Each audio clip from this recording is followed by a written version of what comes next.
Ito ay isang hot and cold. Ito ay napakamura at matibay, pure plastic, hindi siya makakalawang. Okay, paano nga ba gamitin? Okay, papakita ko sa inyo ha. Ito mga ka-repairman, meron siyang dalawang hose na media. Yung dalawang hose na media, yung right tsaka left. Yung left tsaka right, yan ay pupunta sa inyong heater. Paano nga ba? Ito yung hot. Ito yung hot, ito yung cold. Okay? Or yung warm. Ito mga ka-repairman ay pupunta. Okay, inalis ko muna to, no? Kasi ito ay pang lababo. Okay? Or pwede siyang pang CR lababo, pang laboratory.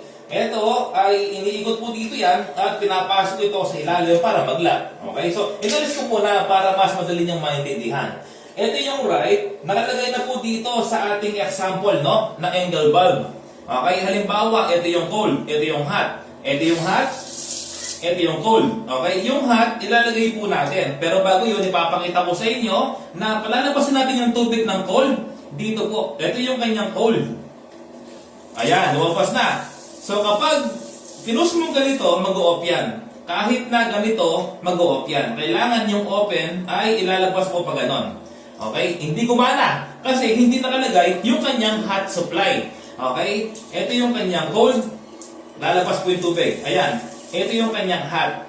Okay? Kung gusto mo maghalo, yung hot tsaka cold, ilalagay mo sa gitna. Ayan, no? Sa gitna mo siya ilalagay. Ayan, patak-patak lang, no? Kasi maghahalo yung hot tsaka cold. Kung gusto mo solid na cold, lalagay mo dito. Okay? Kaya ngayon naman, yung hot, subukan natin nilalagay, no? Compatible po ito sa lahat ng angle bulb, no? Ayan, buksan natin yung hot. Ngayon, kapag naman pinrest ko dito, ito yung hot, lalabas yung tubig. Ayan, nanginit, no? Ay, joke lang. Isang supply lang kasi yan. Ayan, no? Ito yung hot, tapos, ito yung cold.